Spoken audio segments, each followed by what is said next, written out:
right? What the fuck? Wait, hold on. Don't catch it. Don't catch it. Why is Stream Deck acting stupid? Fuck, I gotta go hardcore. Okay, there we go. All right. Hey, man. But how you feeling, brother? All is well, bro. Happy New Year. Happy damn! It is a new year, new year, new year. Same me, same everything. Cause you know how everybody like to say, "New year, new me." No, bitch. No, no. It's not new year, new me. It's the same me, same nonsense. Don't make no damn sense. Yes, sir. But how was your holidays? We briefly spoke. Oh, no, we spoke. I'm talking about as far as like over the holidays. Was it busy. Christmas? Yeah, it was busy as hell, bro. After Christmas? Bro, I probably the week of Christmas? No, 2 weeks before Christmas on. Because you were over here right before Christmas. So yeah, probably since like that week on through New Year's, it was a busy 3 weeks. That was actually vacation time too. So I cleaned my house, like brother. I think I texted you too. I said, bro, I finally cleaned my fucking house. Yeah. We had that tree up until the 26th. Took that joker down, and I was like, yo, bet I am Gucci. Yeah. I'm taking mine down tomorrow. Brother, it is the 7th. Why? Hey, look, last year it didn't come down until like late February. So this is slick and improvement. Hey man, I'm like, right. I'll be snatching it down because I'll be like, man, that's an electric bill. Hey, that's how cheap I am. I slick don't even turn mine on most times. Yeah, I'm Terry Crews' character from Everybody Hates Chris. Like, you're miscalculating my ramifications and all this stuff. Like, the ramifications of this is palpable. Yes, very much so. But also joining us for this the return episode is our boy Jermaine. He's actually here right now. What's up, brother? What's good, bro? What's good, man? How y'all doing? Good. How you doing? My current my current bald brother. My former bald brother. Hey man.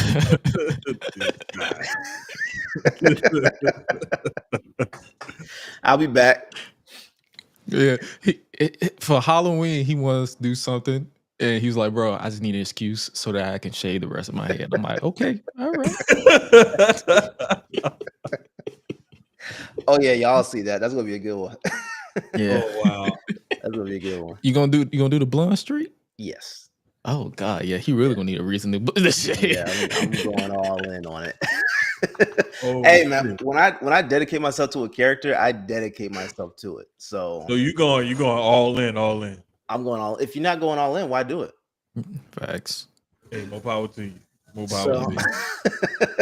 Well, in that case, damn, I gotta dye the edges of my. I'll show you what to get. You don't have to dye it. Okay, I'm about to say, that's gonna be because I actually intend on, like, as it gets longer, I'm gonna dye the edge. Okay. And my sister, she knows how to do all that stuff. She'll be like, yeah, let's do that. I'm like, hey, as long as you know how to do it, I don't have to spend like $600 or $400 at the hairdresser. I'm all good. Cause they be, I'd be like, man, I still ain't been to a barber. I've been shaving myself up the entire time. Yeah. I just learned last summer. So I'm good. Yeah. I envy you. I'm not gonna lie. Like edging up, trimming up, shaping up the beard and stuff is a whole different ball. Yeah. Whole different ball. One mistake. Yeah. Trust me. Yeah.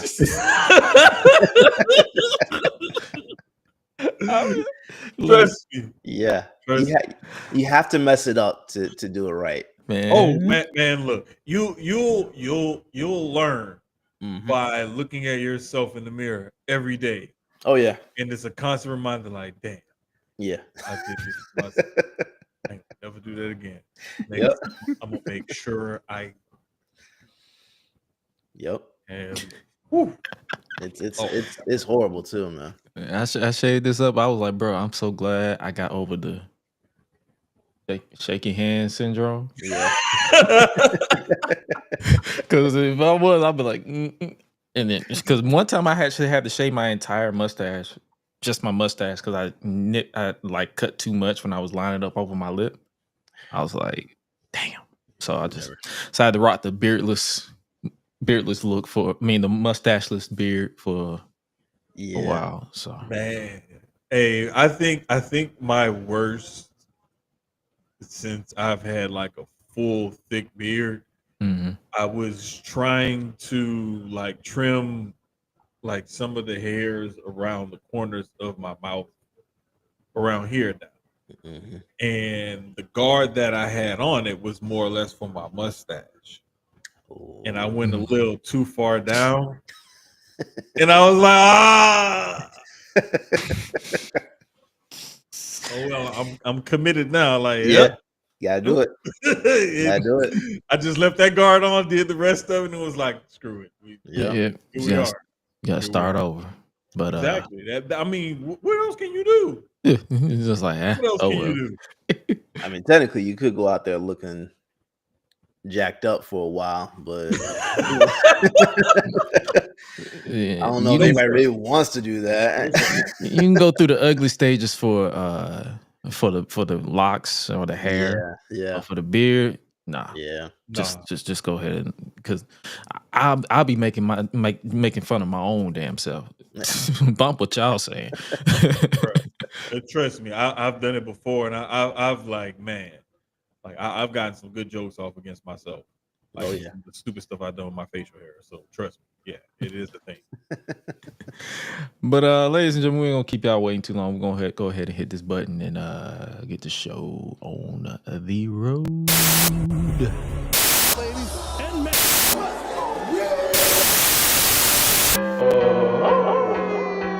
Feeling like Gresh Unleashed. Feel the club go around here, I'm a cactus. Bang, bang, gang, got an OU jack. When I'm in the ring, it's just me and my best friends. OC cutting no slack. Hollywood Miz, you can put me on the A-list. Gresh Unleashed, better put it on your playlist. Me and my fam be ballin' like the Bruce. Fight night, baby, hard hitting like Sheamus. Family first, yes, bloodline business. Winning all the gold, look at how they witness. I was taught to be the greatest. 1,000 days I'm running, check out the book of Guinness. Coolin' with the baddies in the baddie section. Guarantee you they ain't jaded. Heal you baby face, I ain't feeling your gimmick. The fans think it's overrated. I bet you thought you the EST, but homie, you don't even really go here. I'm better than you and you know it. Scumbag, baby, I'ma make that clear. Making many moves while I'm headed on the flight. I'm the mega star, baby, on these LA nights. Putting on 5-star classics, contract year, cause today is a whole new price. Rod Lesnar on the beast. Eat, sleep, flex, and repeat. Whole new swag with a price on the tag. Coming live from the west to the east. Better recognize on the mouthpiece. See the power level gotta increase. Bringing content on a daily. Feeling like Gresh Unleashed.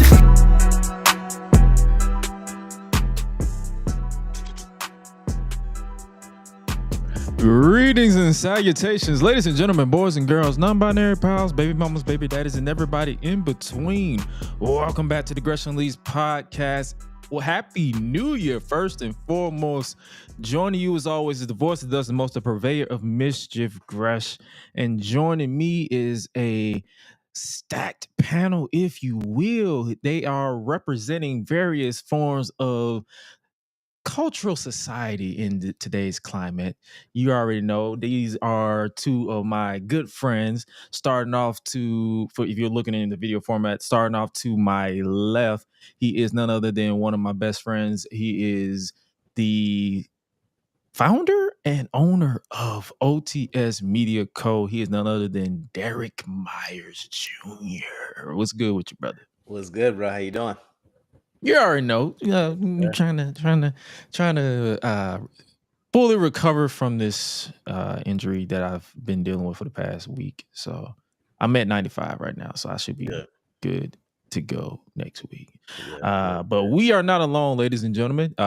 He is representing the Susio Boys, and he is none other than someone that I can joke with and not get offended, and vice versa. He is none other than, he's actually been on the show before. He is none other than Jermaine. What's good with my brother, my older brother, my Uso? What's good, man? You already Love know. how you like Slick got that in too. Like, sometimes I gotta be like, you know, we can joke because some people see us joking and they be thinking we serious. I'm like, no, brother, we Hey, are. nah, man. Matter of fact, I was messing with the guys on Backstage Brawl on their pod. I think it was this past Saturday or Sunday. And it was like, yeah, man, Gresh always messing with you about being bald. Da, da, da. And I say, I did this whole thing. I'm gonna choke slam Gresh through a table when I see him. And then I'm gonna stand up and then we both like, you beer. All right. Cool. Like, that's just how we are. But yo, man, this is new year, same us, same vibes. We are goal hunting, locked in, and leaving people right where they are. Yes, sir. So, yo, the rest, I'm pretty sure a lot of things has been going on in the world of professional wrestling since we've been gone. Anything stood out to y'all besides Raw on Netflix, which we'll get into in just a second? Let's start with you, Jermaine. Anything stood out to you outside of Raw on Netflix? Yeah. I would definitely have to say New Japan's Wrestle Kingdom and Wrestle Dynasty. They had the co-op show with AEW and CMLL. Both of those shows were really, really good. I found myself waking up at odd hours to watch live wrestling. And it brought me back to a day in which I used to do that, semi often, just because, and I would do it somewhat with soccer, but not as bad. But like Japanese wrestling, pro wrestling, if you want to watch Japanese pro wrestling in America, you're going to be either up really late at night or you're going to wake up at a midnight odd hour and then be up early wee hours of the morning. So one of the two, and I chose to do both on those 2 nights and watch those 2 shows. Wrestle Kingdom and what was it, Wrestle Dynasty? Yes, Wrestle Dynasty. The Wrestle Kingdom, that was like what, 3 in the morning, 4 in the morning? I believe the pre-show went live around 1 or 2 a.m. here Central Time. My brother here like was that. shaking his head because he's like, yeah, no, that is not happening. I can't remember. I think the main card went live at like 2 a.m. maybe. What it was. Because I know I saw for Sunday's card, they went at like 11 p.m. Yes. So it was kind of like all open. The times were. It was actually harder for Wrestle Dynasty because I was awake at 1 or 2 a.m. watching Wrestle Kingdom the night before. So it was like you have to plan your sleep and naps and because technically didn't it kind of happen on the same day because it was like 3 in the morning on that Saturday and then 11 that night. That night, I'm like. That's why I say, yeah, I'm gonna watch through the timeline. And as soon as I wake up, like, oh, y'all didn't like the main event on night 1, but then you text me and and reply, you was like, yeah, I liked it. I was like, this is what I'd like to see. I mean, I liked it simply because it was different. It's not what they're used to getting. It's not what they're used to having. So I liked it just because it was something different. And they're trying to go in a new direction and get something else over. And I'm like, okay, let them cook with it for a little while and see what they can come up with, because this is just a test. It's the first time for everything. There's a first time for every new direction, new champion, new era, new people in charge, whatever it is. You got to give it time. You can't just judge it off of the one thing. Oh, bam, it wasn't like what we're used to, so let's hate on it. Got to give it a little bit of time. Yeah, most definitely. I can agree with that. I definitely did peep Kenny Omega versus Gabe Kidd. That was 30 minutes of just like, because Derek, I don't know if you know about Kenny Omega's injury or is it injury, or can you say injury, or is it just a diagnosis? I guess you would say diagnosis. Yeah, I'm not even sure. but it took him out. It took him out for over a year. So and a lot of people was wondering like, oh, is it diverticulitis? Remember what happened with Brock? Yeah. Similar situation. Nah. And he was out for over a year, and people was like, oh, is he gonna be the same old Kenny Omega? Is he gonna be rusty? Is he gonna be like holding back? As soon as that bell rung, he didn't miss a beat. Bro, it was crazy. It was Right. it was a match. I promise you, if you're just a wrestling fan and you just like good pro wrestling storytelling, all that, just go and watch that match. I'll check that out for sure. I think I downloaded it somewhere because someone posted it on Twitter and I had the option to download it. So I downloaded it before New Japan struck their channel, because I'm pretty sure they did.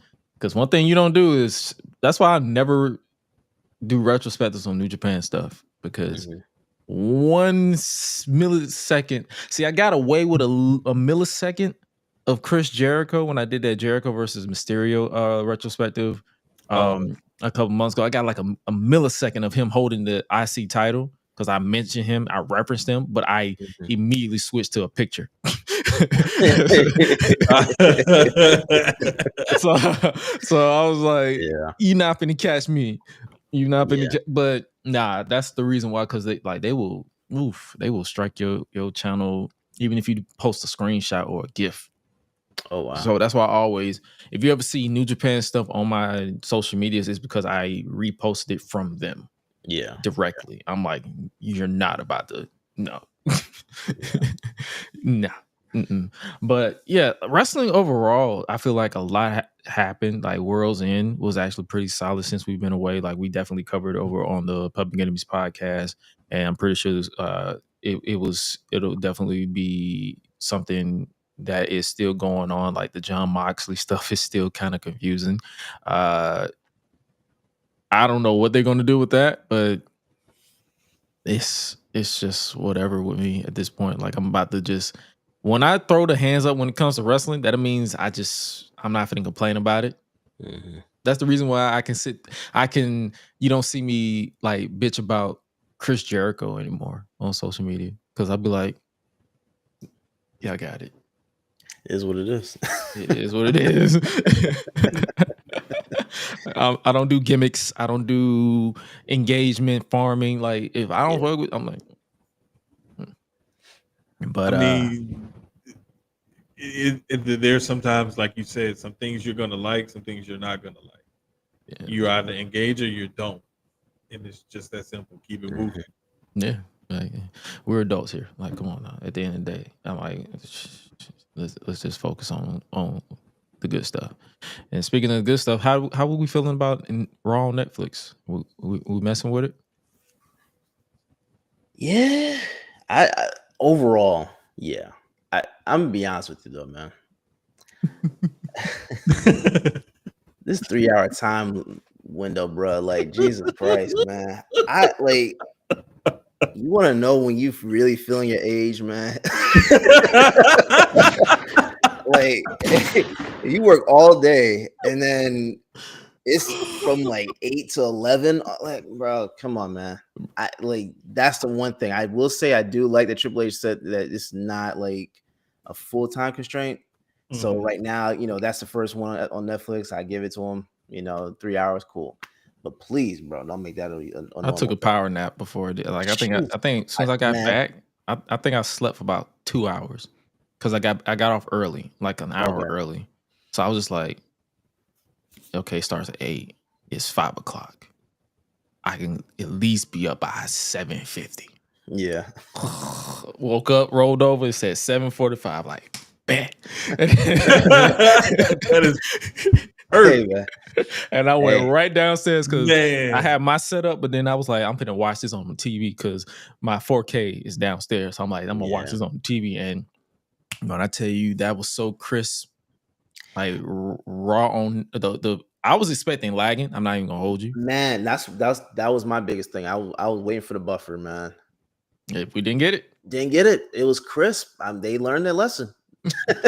The other thing is, a Monday Night Raw episode is not going to garner the type of viewership that fight was going to. That's Yeah, true. that's That's also true. true. So Yeah. we got to think there's going to be much less bandwidth used. So I wasn't too afraid of the buffering.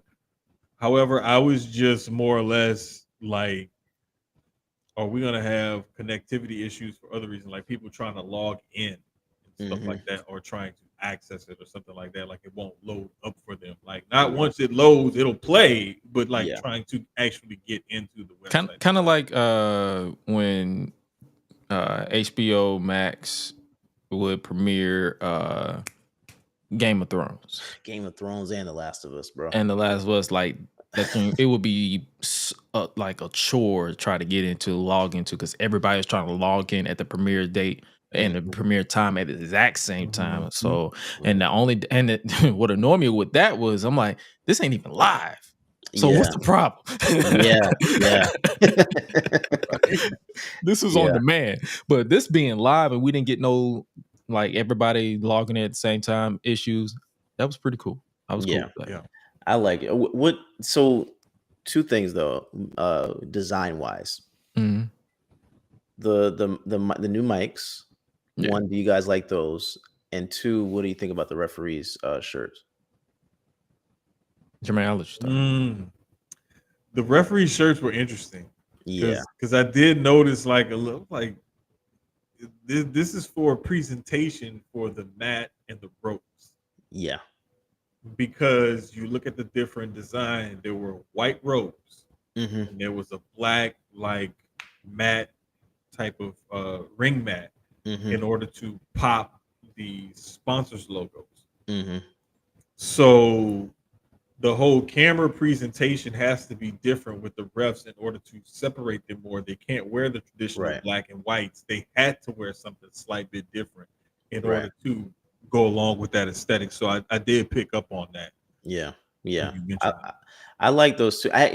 Speaking about the mat though, I thought that was going to be more annoying than it actually was. I actually thought I was going to be very distracted by that during the show, and the only time I really like noticed it was when they did the overhead shots or whatever. When the actual action was going on, I wasn't paying attention to that at all, which I thought was going to be. I was trying to think about it, from the perspective of UFC, because UFC is the same way where you have the sponsors on the mat, and watching those type of fights, you don't really think about it. So I didn't know if that was going to translate over to this. I was glad that it did. But bro, that Real American Beer logo gotta go. That thing ugly as hell, man. It's big and ugly as hell. Man, that knockoff Bud Light. Man, I can't do it. Hulk Hogan, man. That was the booze that was just beautiful. That was beautiful to hear.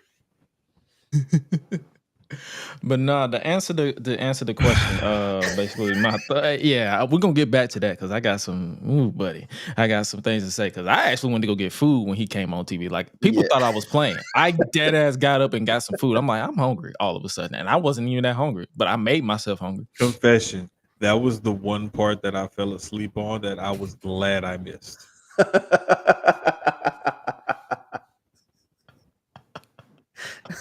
I swear. I was like, when I realized, I looked up, I was like, and I looked at my phone.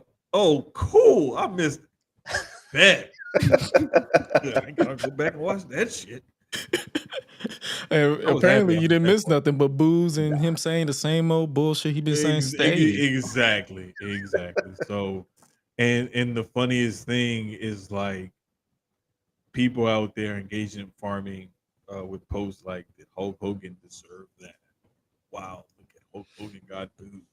It's like wow, can you believe this? And it's like, hell yeah.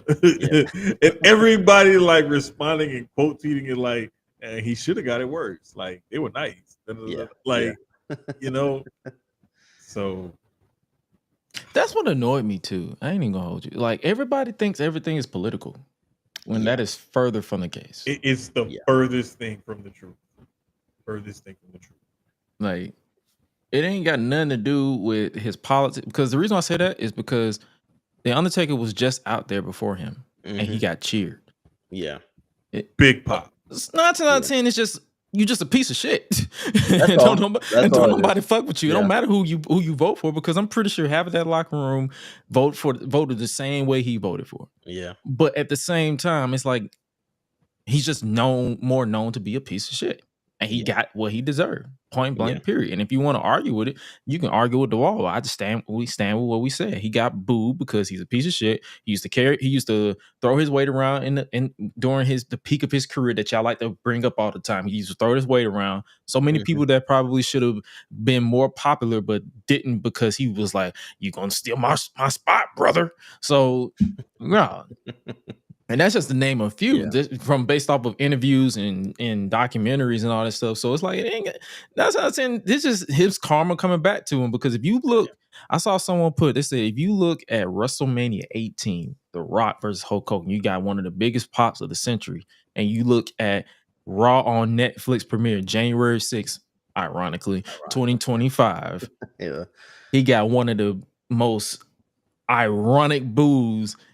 It got an initial pop when the first note hit, but then after they processed what happened, they were just like, no, fuck this nigga. So, pretty much. Yeah. So no.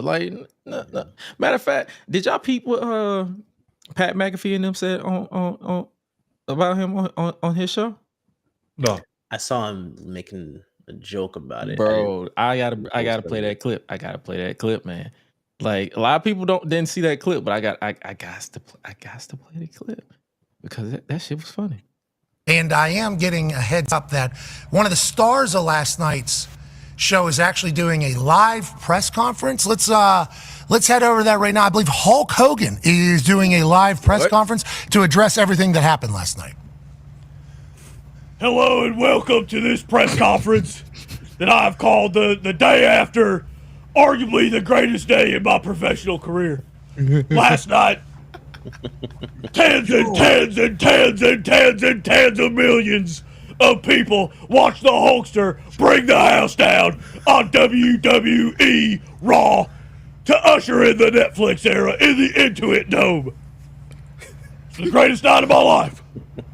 With that, I'd like to open it up to a couple questions. That's good, press conference. Hi, Mr. Hulkster. This is Peter Penz from the Mark Times. Yeah, I can tell you look like a Mark, son. Thank you. I appreciate that, I guess. Booing was actually trending on X last night. I wasn't sure if you had any comments about the almost negative opening that you received when you were out on the stage, sir.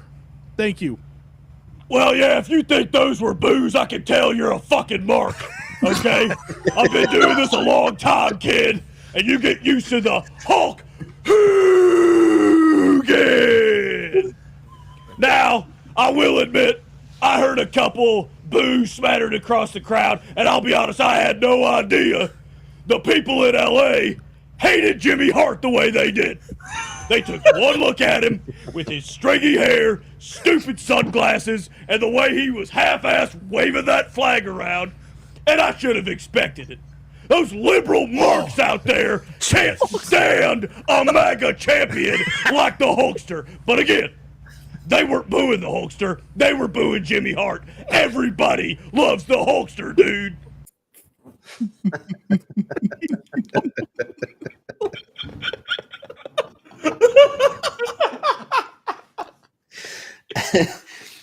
That's beautiful, man. Everybody, like, bro, the way social media reacted to this shit. Yeah. Like, people who don't watch wrestling. Hey, bro, I had never seen that. That was the first time I saw this, bro. Like, I promise. Like, I try to stay away from certain things when I'm gonna go and pod about something on that day, on purpose.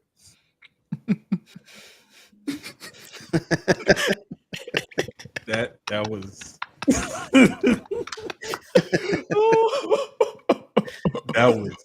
that That was genius. Bro, man. That was genius. My God. That was genius. The funny thing is, that was my first time seeing it in full. That entire clip. I saw the clip. People was talking about it because I was in the middle of driving, and I saw that. I was like, bruh, I gotta play this on the show. So let me ask y'all this though. Like, with this reaction to Hulk Hogan, though, what are the odds Triple H does not do this again? I feel like he did this to set that nigga up. Yeah.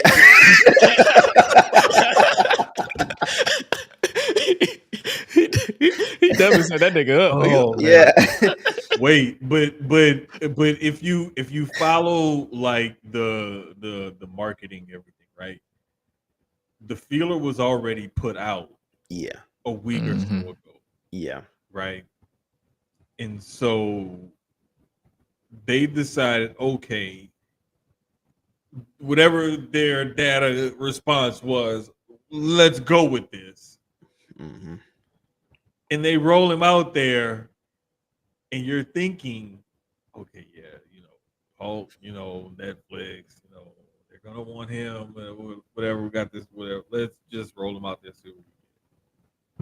And it backfired. Yeah. In LA of all places. Yeah. Like, you would have, and then I saw someone where they was like, they wouldn't have booed him in Florida, bro. They booed him at WrestleMania 37. Hey, this is the perfect spot for that Dave Chappelle spot. Yeah. Tough break, nigga. Tough break, nigga. Like, tough break, nigga. There's always FUBU.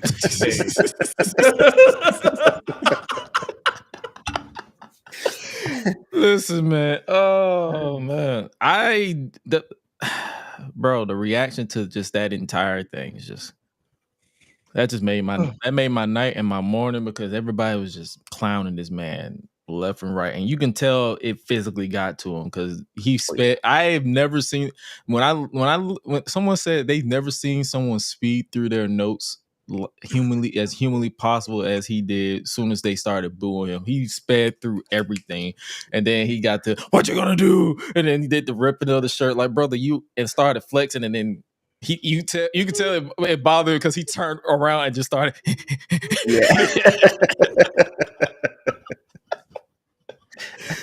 Oh man.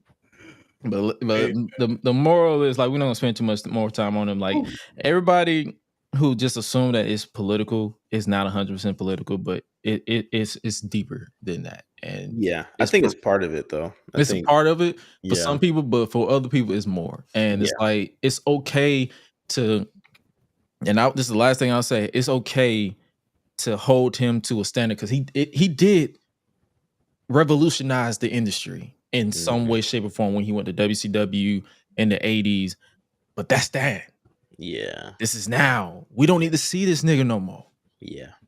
With all due disrespect to him, we do not need to see him no more. Yeah. At all. It's like, I'm not out here claiming like, hey, I'm ready to do the flexing of the what you gonna do? And like, I'm not trying to do all that shit. No. Yeah. We got your Roman Reigns. We got your Roman Reigns. You got your Bloodline. You got your CM Punks and your Cody Rhodes. Cody Rhodes. You got Cody Rhodes. He's the next John Cena in some people's eyes. I'm like, it's so many other current talent that I personally would clamor for.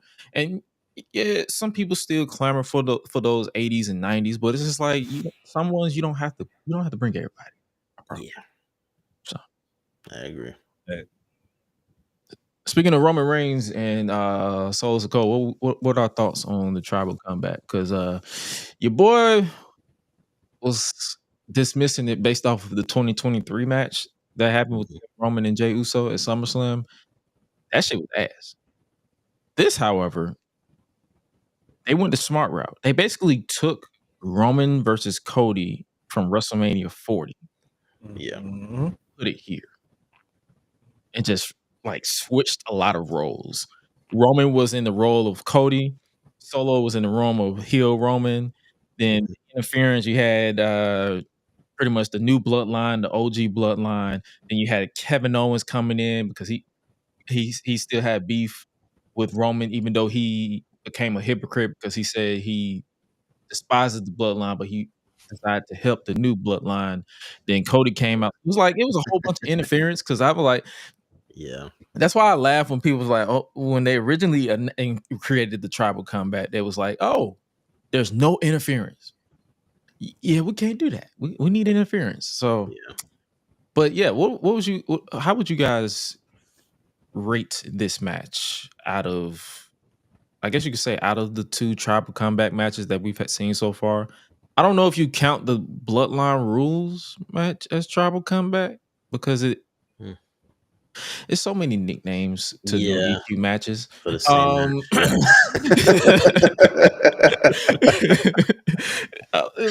I immediately caught myself. I'm like, it's so many nicknames. Yeah. How did you guys enjoy this match because it started the show. So this was basically right out of the gate, red hot after The Rock. We'll definitely talk about The Rock in a second.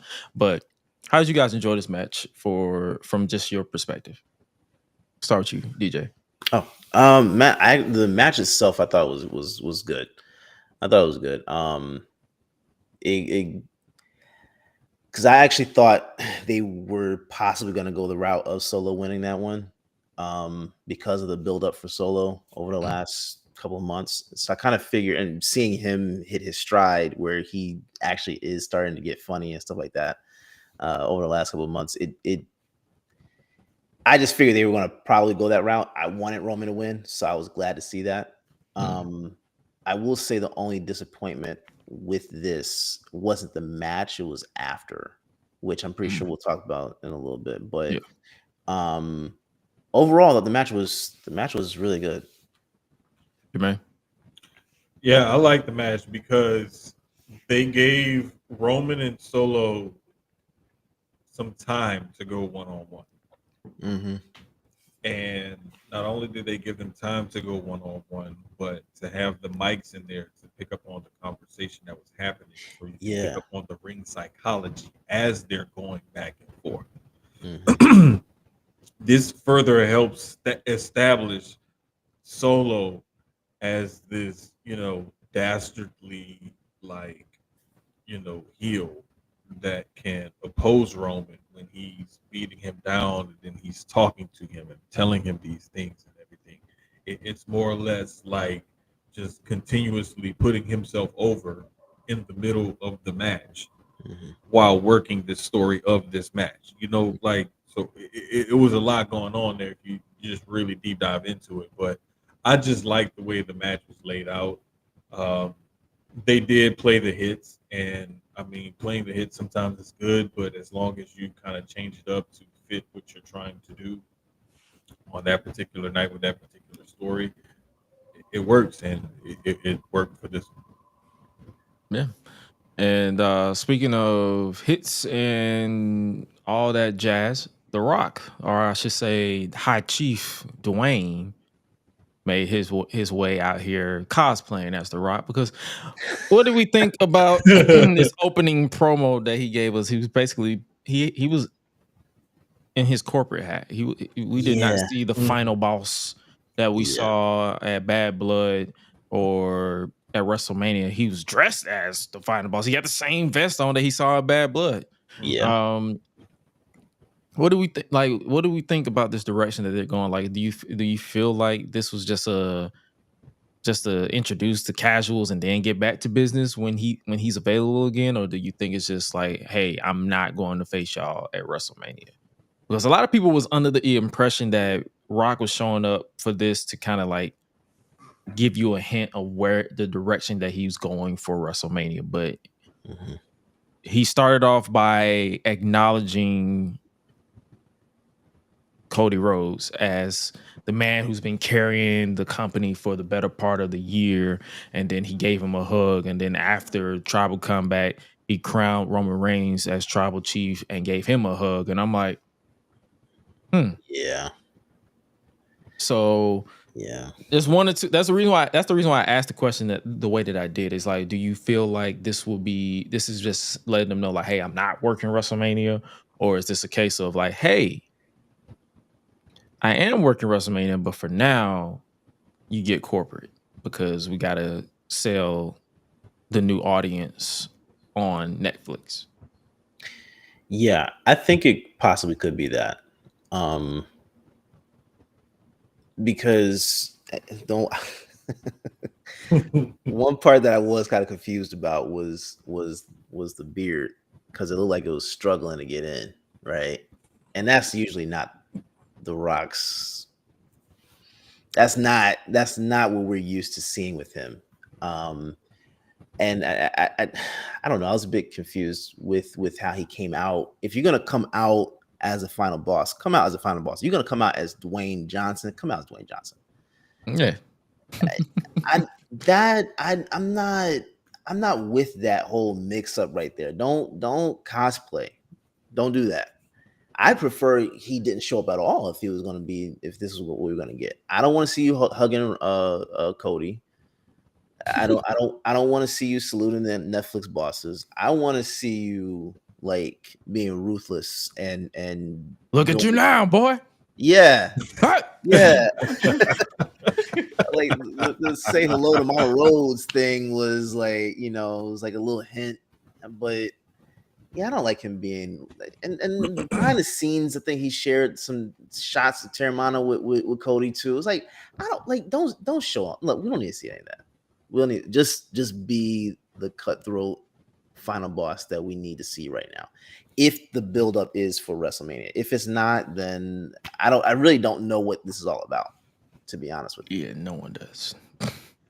This was all about using his star power to boost and pop a rating or pop a view or what have you.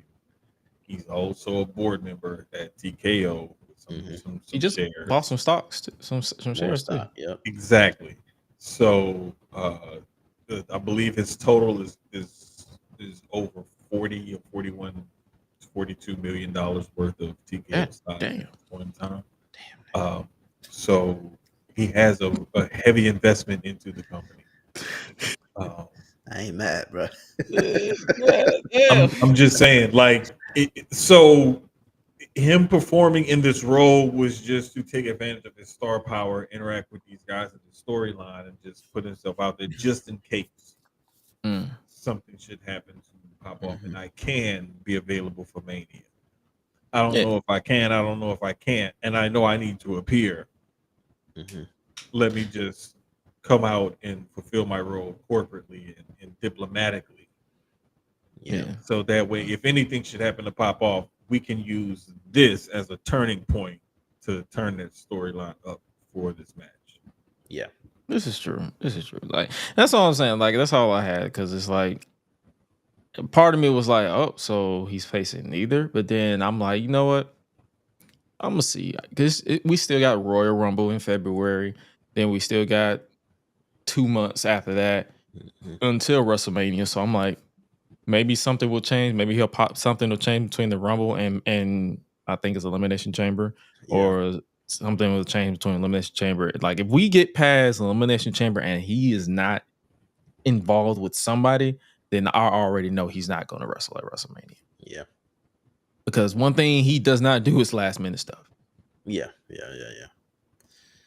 I think the last minute thing he did was that short match he had against Eric Rowan in like 2016. Bro, I forgot about that. Yeah, that was the very last minute. Like he didn't find out until the day of. He didn't find out until the day of. So yeah, that was WrestleMania 32 in Dallas. Yeah, when they said it was 100,000, and I'm like, ain't no way. But yeah, I was there. There was a lot of people. It was a lot of people. Jesus. I respect it. I respect it. Let me see what else happened on Raw. John Cena basically came out and declared for the Royal Rumble. What's our thoughts on this direction that the farewell tour is officially begun? The final time is now. Hey man, let's get it over with, man. That's how I feel about that. Oh Let's get it yeah, over me with. and you did come up in the era where we did not care about John Cena like that until like he started wrestling, actually wrestling. Of course I liked heel Cena. Like once the Hulk Hogan type Cena came out, I was just like, it is what it is. I'm okay with him being the Rumble. I'm gonna be honest with you though, I don't know what people are really expecting, and I think that's kind of like what he was inferring with this was probably shouldn't have your expectations too high. Yeah. Because last time we saw him wrestle, it wasn't pretty, bro. Oh, you talking about Theory? Yeah. It wasn't pretty. I'm not. Oh no, it wasn't Theory. It was Solo Sikoa. He got destroyed. Oh, so yeah. I don't. He's how old is he? Like 42, 48. 48. Yeah. Yeah, because Punk is 46 and John is like 2 years older than him. Yeah. I mean, he's been away for how long now? A year. Literally. Yeah. Over a year. Because he popped up at WrestleMania, then that was it. And he did like a 6-man tag halfway through the match. He popped up and then that was it. Yeah. I don't know. For Royal Rumble to be a good spot for him, he has to be out at like 29, 30. Yeah. I just don't see it for him, man. It's gonna be interesting. It's gonna be a very interesting tour, but I pray we don't see him with a title. I'm praying to God he does not get a title shot. Can you imagine what that's gonna look like, man? I mean, if he get the world title, he'll retire with it. Yeah, but I'm gonna be honest with you, I don't care. I don't care. There's too much that they've got going on right now to insert John Cena, bro. I really do not care. I mean, Buddy came in with the blue socks too, man. Like, I just nah. Yeah, his shoe game was like, bro, we went from Roman Reigns with the Kobe's to whatever you had on your feet. Like, brother, you didn't get the memo. Like, you forgot to check the group chat. Like, what's going on? Like, brother, you could have put some white. You could have walked out in some white forces or something, like just to spice it up a little bit. But you're gonna wear these black Reeboks from Walmart. Yeah, I'm sorry, bro. I can't do it. I can't do it anymore. Because to me, it's going to be like a transitional champion type of thing. Anyway, if he gets the title, they'll probably like if that as like I think I said it on Enemies. If he were to win the title on his like retirement match, his final match, they will literally pull a Trish Stratus in 2006 where she just vacated the title. Yeah. But it's like, I hope they don't go that route. Like if they were to, like hypothetically, if they were to put the title on him, they need to have somebody take it off of him and have him lose in his last match. So, okay. Are we seeing that against Cody or are we seeing that against Gunther? Definitely Gunther. Huh? Definitely Gunther. Gunther gonna chop the hair back on his head. No. I'm saying, like realistically, who can you see one of those two actually losing a match to John Cena? Knowing them, I can realistically see Cody losing a match to John Cena. More so, yeah. Gunther, I would be shocked to see him lose. Like if he were to lose, it would have to look like a fluke. Yeah. Like it would have to be like the skin of his teeth. Like it won't be like a situation where it's like straight up attitude. I'm about to say FU attitude adjustment into 1, 2, 3. Like Triple H loves Gunther too much to just have him lose like that to John Cena. So I definitely see if that were the case, if he were to beat Gunther, it would be by the skin of his teeth. If he were to beat Cody, it would be like after a competitive match. Yeah. And even then, what can you get out of John Cena at this current stage? If he was to beat Gunther, I could see it being something like like a crucifix type of pin or something like that, like some sort of weird type of pin or something like that. They could go the route. Combination or something. They could go the route what they did with Cody. And remember Cody versus Gunther, that champion versus champion. They could have it where Gunther gets cocky again, and then Cena just rolls him up or do a crucifix. Kind of, and they could go the route what they did with Roman versus John, where Cena was like, "You can beat my ass all you want to, but all I need is 1, 2, 3." Right. Right. And then they can actually pull the trigger on that. Should it be booked as a singles match or like triple threat, fatal 4-way type thing?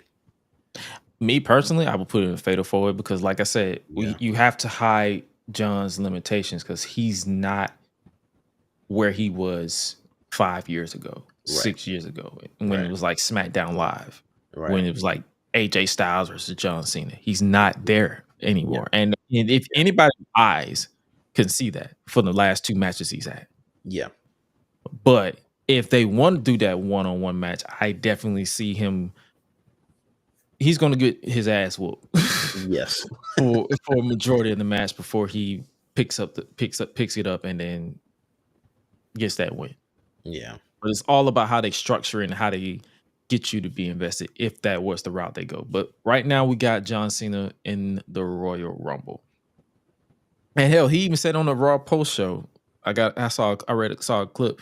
He's basically like, "Yo, just enjoy the ride because December I'm done. I'm being ambassador. That's it. I'm not.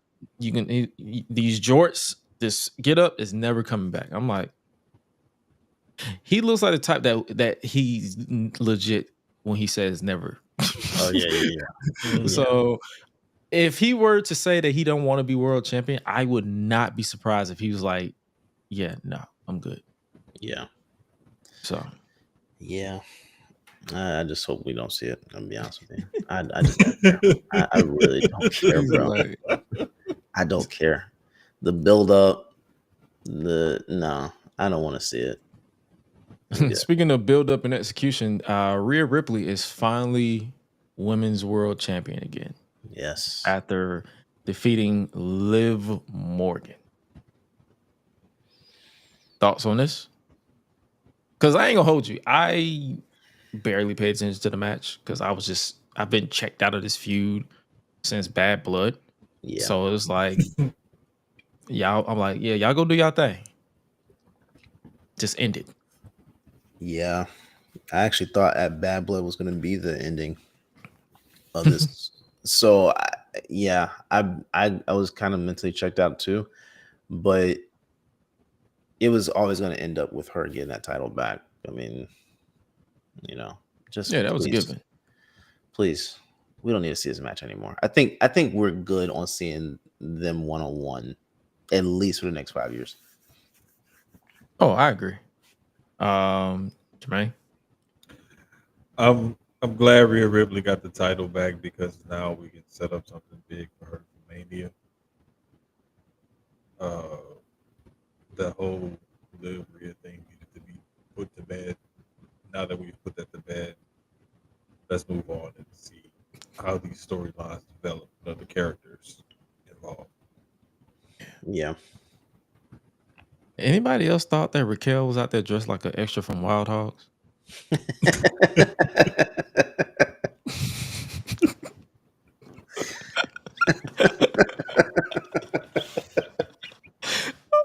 I'm like, girl, what you got on?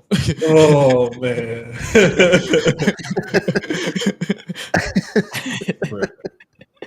But yeah, man. We'll definitely get more into where we want to see this go when we preview and predict 2025 in general. But I think last from Raw before we switch to that and then get up out of here. What was your thoughts on Jey Uso and Travis Scott? Hey, look. It's legal. It's legal out there. I said, bro, that man got the Zab right now. He got the broccoli right in his hand. Bro, Jay better than me, man. Nah, Jay on the post show said he tried to, but he was like, Nah. Travis was like, no, you're not about to get me in trouble. No.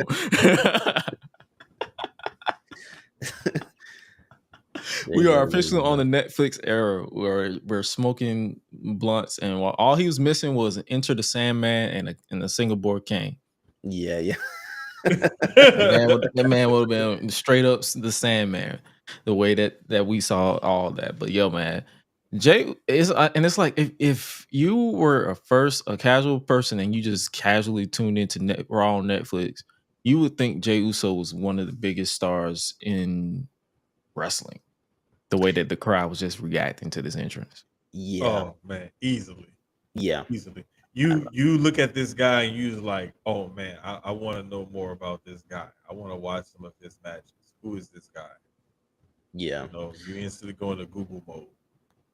Hey man, I wouldn't mind seeing him win the Rumble. Honestly, I ain't gonna hold you. I wouldn't mind seeing him win the world title. Yeah. He already won the IC title, and I feel like they could have did a little bit more with him, but they had to get the bloodline story up and popping. So that was that. And I don't even know what the hell they're doing with Braun right now. Like, he's just vibing right now. So they could have easily kept the title on him, but I'm not the booker. I can't really complain too much about that. But other than that, yeah. And then the match itself was whatever. Like, I've seen like multiple iterations of Drew versus Jay to the point where that's another match I just didn't care for. Yeah. Michael Cole needs to not do that ever again. Oh, the Yeeting? He needs to sit down, just stay in your seat, bro. I don't want to see that anymore. Oh my God. He was so white, bro. I have never. Bro, I've seen some white people without rhythm before, but my God, that was horrible. That was peak. Jesus, man. Hey, man. Like what you say in the chat? You was like, bro, this dude dance like this man dance like a what was it, paper towel soaking wet? The rhythm of paper, bro. Like, it's like if honestly, if you wanted to see green bean casserole in dance form, that was it. Wow. Like, just leave it alone, bro. Green bean casserole in dance form. I just never ever again want to see that shot. Wow. And if he's gonna do that, don't put him on camera, man.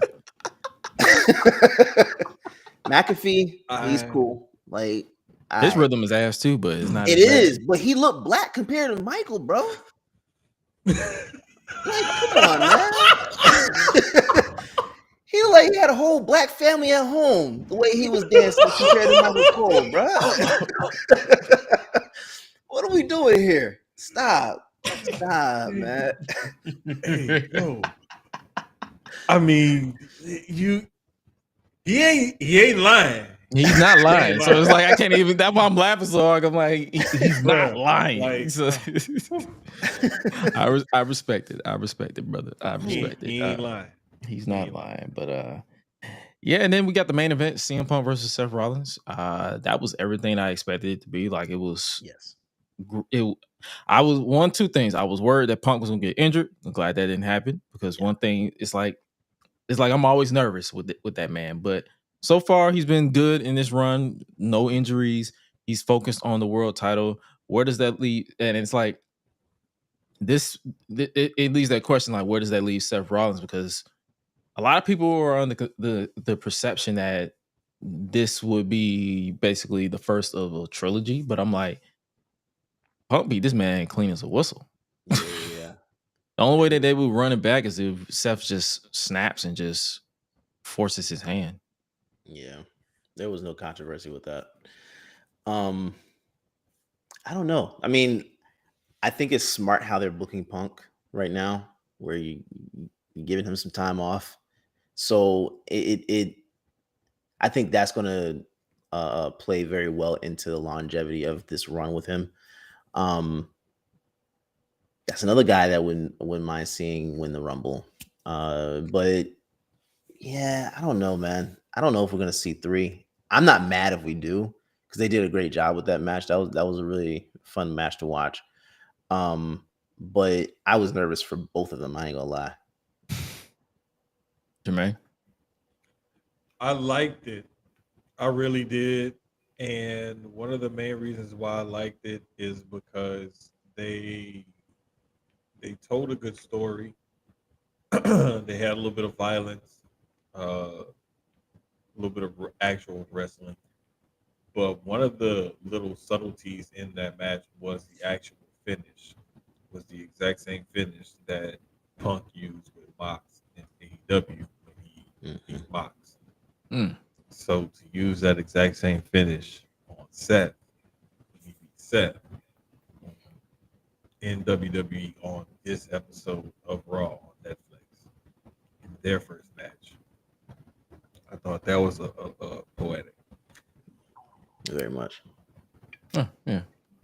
So Punk pretty much is setting his eyes on the world title as well. So it's like there's a lot, and that's why I like. It's like a lot of people's like, okay, I want this, I want this, I want this. So it's like a clear focus. So overall, Raw on Netflix was pomp and circumstance. You probably got like what 30, 40 minutes of in-ring time on a 3-hour show.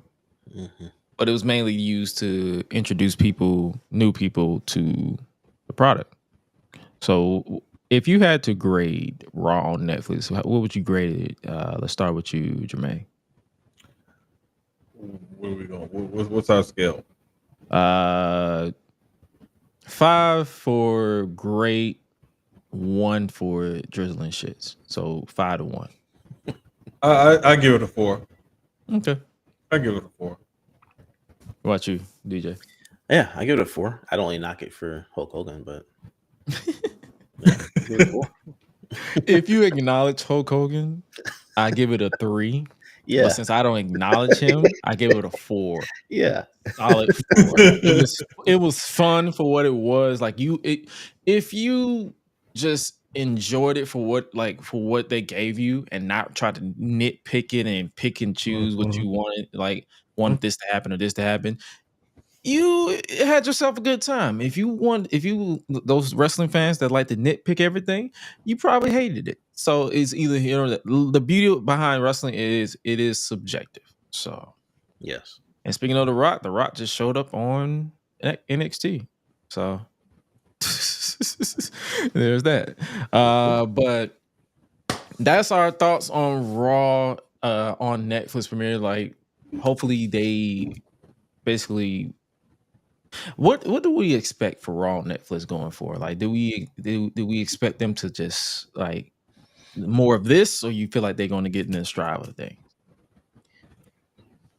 I think that they'll hit a stride. Right now, they just wanted to, pop the views and make a big show for the very first show that they have, and plus they're having it in LA in the Intuit Dome, and it's a state of the art facility, and so there's a lot of the lighting and cameras and different things like that they can do to make it look more appealing and attractive.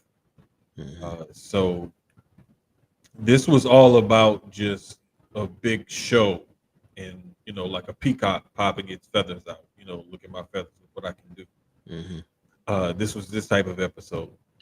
Moving forward, I think they'll get more consistent where they hit more of their groove as a normal episodic show every Monday night for, however long they feel like doing it, because like Triple H said, we can go 40 minutes, we can go 4 hours if we want. We're on Netflix.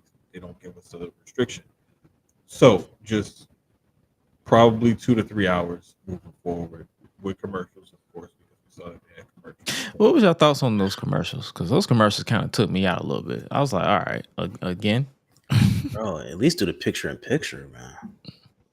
Like, and that could be something else that they can look into doing too. Like, do a picture in picture. Like, if commercials, you got bills to pay. I understand, but picture in picture, and then I think the international crowd got different, like more content while we was on commercial here in the States. Like you saw a Miz interview, New Day interview. It was something else. Pretty much, it was just having fun.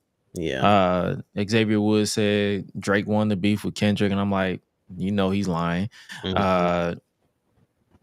It's a whole thing. So overall Netflix. Hopefully, it was thumbs in the middle. Yeah. That's what we should just say. To take it back to New Japan, because I believe we mentioned Wrestle Dynasty. Mercedes Moné is triple champion, even though she has 4 belts. Have you, DJ? Have you been following Mercedes Sasha since she left WWE? I saw when she debuted, but I haven't followed it now. So yeah, all I would say is check out her match against Chris Statlander. I'll definitely send you links and stuff. Chris Statlander, both of them. Willow, ignore the all-in one. She just did an entrance and went home. We was gonna leave it there. And definitely check out her match with Mina. Like, I feel like she's just been hitting her stride. But 4 belts, Banks. I guess you could not Banks. I don't even know why I said Banks. 4 belts, Moné is definitely a thing. So, Jermaine, what would you think?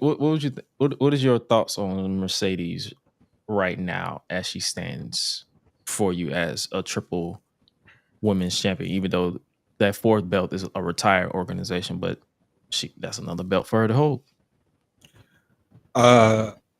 I'm happy for her that she has the 4 belts and all that over there.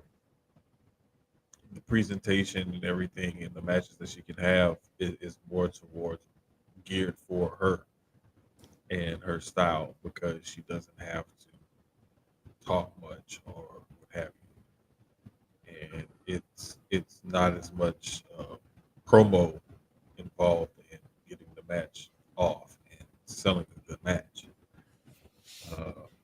I'm happy for her though, because she did put on really good matches, and that's what she's known for. She's known as a wrestler who can wrestle. She loves this business. It's just sometimes that she doesn't come off as believable in her character when you put a mic in her hands. So I need her to take advantage of her strengths, and I think she needs a mouthpiece or a front person, somebody that can carry the load for her on the microphone, or help her at least on the microphone or something. But that's just my thoughts, my opinion. I understand. Like, I can agree with you on that a little bit. Like, I feel like a lot of her promo in AEW is kind of like whatever, but then the bell rings and I'm like, okay, he's one of the best. So, speaking of best, Tiffany Stratton is now the best of SmackDown, as she is the WWE Women's Champion after cashing in on Nia Jax to become the Women's Champion. How are we feeling about this? Time to sink or swim.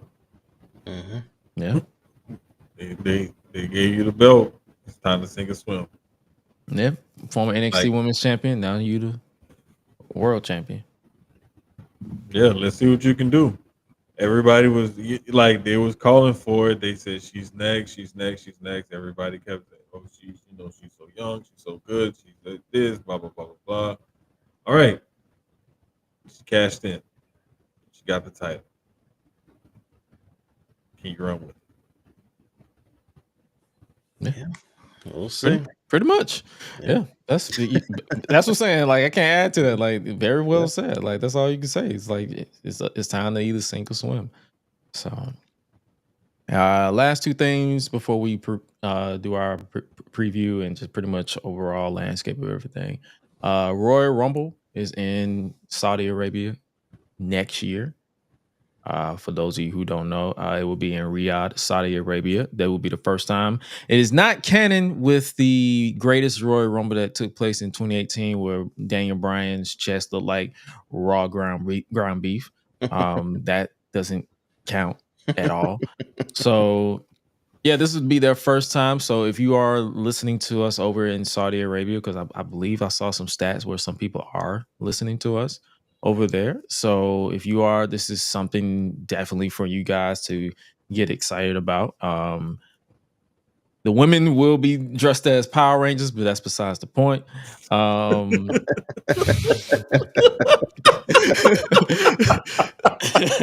Like I feel like I if I was them, I would literally just come out and just be like, and just do like a full Power Rangers transformation stance to where they do the whole like they just come out and just be like, yeah, ladies, okay, just start just do and then just start doing like a little break dance and then just start wrestling. Like that's just me though. But so yeah, definitely it's going down next year. I'm not one of those people who are mad because it's happening. It's like because I believe if it does happen, we'll probably be getting like a 12 p.m. show. And That's I all love I'll say. 12 p.m. That's the only shows. thing is a time. Like, I ain't mad at it. That's the only reason that I can get through it. I mean, it is what it is. You can critique the government, but not shit on the talent.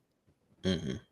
So it is. Will we see CM Punk over there? Because I know he's been outspoken about Saudi Arabia. I doubt it. I mean, if he does come over there, then it is what it is. I'm not gonna call him anything. I'm like, they eventually fold all the time, so it is what it is. Because Kevin Owens initially didn't go over there, but now he's over there. So it's like it's a lot of stuff that's Zayn always changing. Sami Zayn couldn't go at did. first, but now he's over there as well, and he's pretty much get one of the biggest pops over there every time he's over there. So there's that. It's business. So, and the deal, I think the deal runs through 2028, but then with the pandemic, I believe they probably extended it a little bit because they missed a year due to the pandemic. So we'll see what they got with that. And I guess last bit of news that dropped during Raw was the announcement of WWE 2K25. I will tell you guys right here, right now, I will play the game. Content wise, I'm not touching shit. I'm just gonna be real with you. Will it happen on down the line? Yes. But as far as me dedicating my entire channel to the game, I've just been bored with the game so far, and I'm like, I'm not gonna force myself to produce content that I'm not interested in. So that's fair. I haven't downloaded it in quite a while. It's okay. It's okay. You're not missing anything. I ain't gonna hold Exactly. Because I ain't even finished the YouTube series that I had with my rise. Well, I actually finished it. The video, the raw file is on my computer. I just never got around to editing it or sending it to get edited because it's so long. I'm like, I don't care. But if I do get around to releasing it, I'll release the full unedited video on Patreon or something for free, and y'all can watch me get frustrated over it over and over again. But yep, that is pretty much all we got for this one. And I guess before we get up out of here, we can really just sit down and just really digest, because the moral of this episode was basically to preview and predict the landscape of professional wrestling 2025. AEW, they're still doing the stuff with the Death Riders. They're doing Kenny Omega is back. We definitely talked about his match, his return. So he's definitely, I feel like he should definitely be a focal point in AEW going forward to kind of just shape your company around, because why not? For WWE on Netflix, you got Netflix. We got Raw on Netflix. You got NXT on the CW. You got SmackDown for 3 hours, at least until June, I believe. So we got 6 hours of Raw and SmackDown combined, plus NXT. If you watch, that's an additional 2 hours, so that's 8 hours. Plus AEW, that's 2 hours on Wednesday. If you watch Collision, that's 2 hours on Saturday. If you if you watch Ring of Honor, that's another 2 hours on a Wednesday or a Thursday. And then you got TNA for 2 hours as well. A lot of wrestling. And then I didn't even include MLW because that falls in there somewhere. So that's about 18 hours a week of wrestling. Yeah. And I'm telling you this right now, I'm not watching all that shit. No. Something's got to go. Something's got to go. And Collision, you are gone. I am not watching wrestling on Saturday. I'm sorry. That's my free day. So, for the current landscape of wrestling, if you just like overall just look at it, how do you predict this year going? Like, I'm gonna definitely write this down so that way we can go back to it at the end of the year. But like, where do we see anything going? You can just throw random ideas out. WWE, AEW, you name it. We'll start with you, DJ. Hey man, I have been angling for Nia Jax to join the Bloodline for the longest time.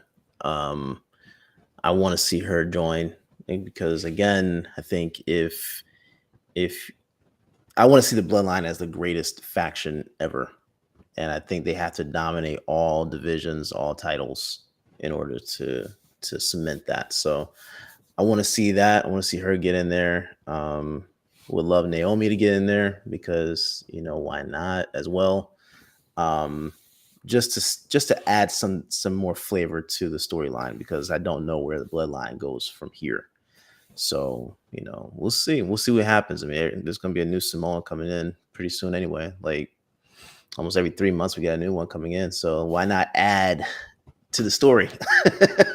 Let's build it. Let's do this the right way. I don't want it to be gimmicky. I want it to be something that transcends wrestling. I want to see it become, something that is when you look back 25 years from now, you're saying, okay, yeah, that undoubtedly was the greatest one.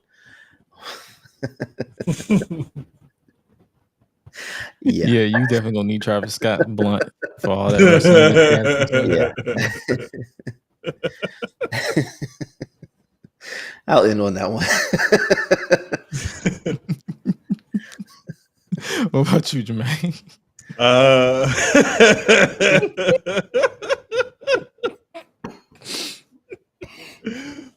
Well, no, I think, and I thought about this because I remember this was one of the questions we were looking at, rundown. I'm going to say records and profits for all companies. Because water is always going to find its level. Mm-hmm. And, some tides are going to raise that tide for all the different ships. And a lot of the times when WWE is doing really good, some of the other companies can do really good also because people are going to check out other products as well, just by happenstance. But right now, what's happening is that you're seeing so many different people from different promotions are in WWE and are being seen by people. And WWE is now talking about some of these other promotions.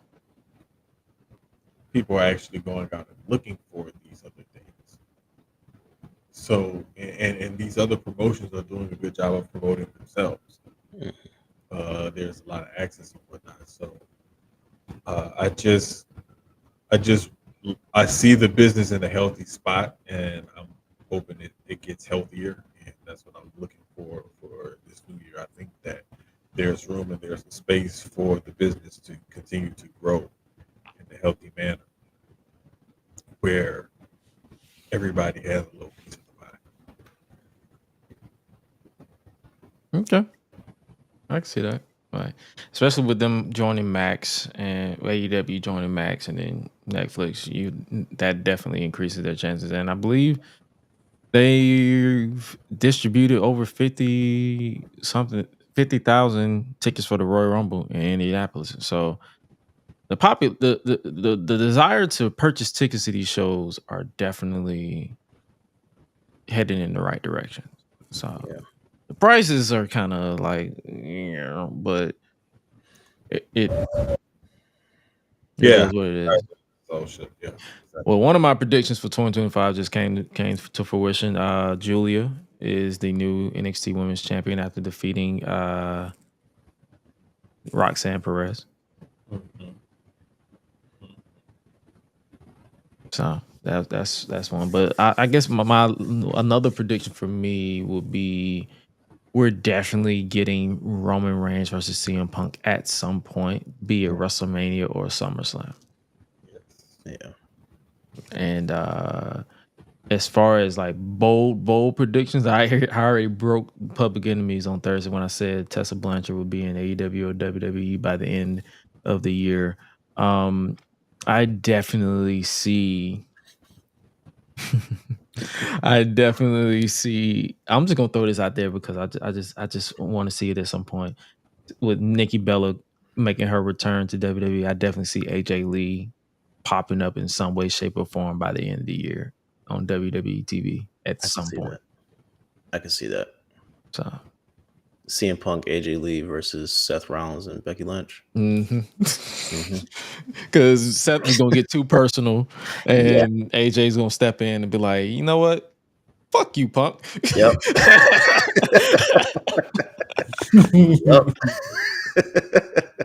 I let you do this to my husband, but you're not gonna keep disrespecting my dog, bitch. Yeah.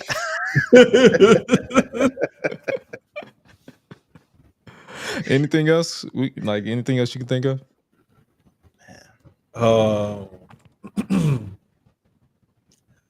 One of the other things that I'm thinking of is I'm loving all of the younger talent that we're seeing coming up everywhere, and a lot of the female talent that's coming up everywhere. Because those are two of the demographics that women don't get enough attention sometimes, and then also like some of the younger wrestlers that are coming up, a lot of times we don't know who are these people, where are they coming from, or who are these people that people are saying are next or we should watch out for. But just to know people and be around people who actually go out there and touch grass, and they go outside and they're at ringside at these shows and they're talking about what they're seeing and they're keeping us informed and whatnot. Shining light on those people as well as content creators, because what they do is so valuable to the community. So just to add light to not only the young talent, as far as the wrestlers are concerned, but also those content creators that are out there providing that kind of content, shining a light on those wrestlers.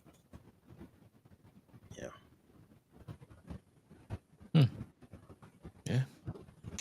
So definitely 2025 is definitely gonna be something we are going to definitely keep our eye on. And I guess as time progresses, I'm gonna definitely add to this list because this was a nice starter for 2025, and that was our show, ladies and gentlemen. Hopefully you guys enjoyed the return season premiere of the Unleashed show with yours truly. And before we get up out of here, where can they find you guys on social media? Let's start with you, Jermaine. At @the_Jermaine on Twitter and on Instagram. DJ.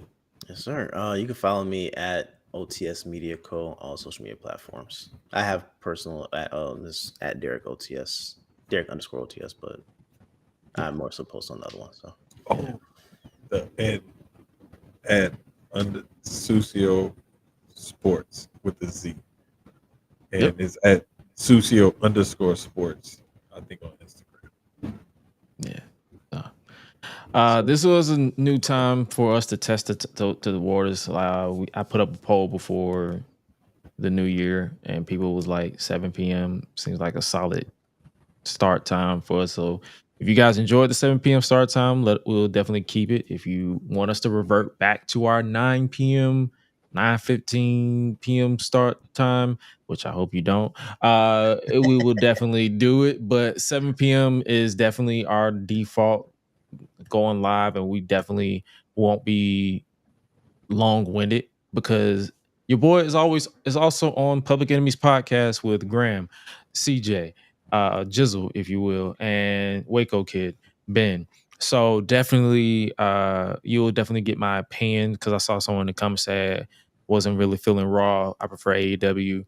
We will definitely be talking about AEW in detail on Thursdays. We just felt like there was no point in us talking about it here, because I talk about it there. Unless somebody brings up something specifically that happens in AEW that they want to talk about, we'll talk about it. But as far as like dedicating an entire show, not gonna happen. That's what you got Thursdays for. But hopefully you guys enjoyed this show, and hopefully you guys stay tuned, stay locked in, stay goal oriented, and stay focused, because 2025, we leaving everybody where they want to be. If they don't want to be in your life, leave them. If they want to be in your life, bring them along.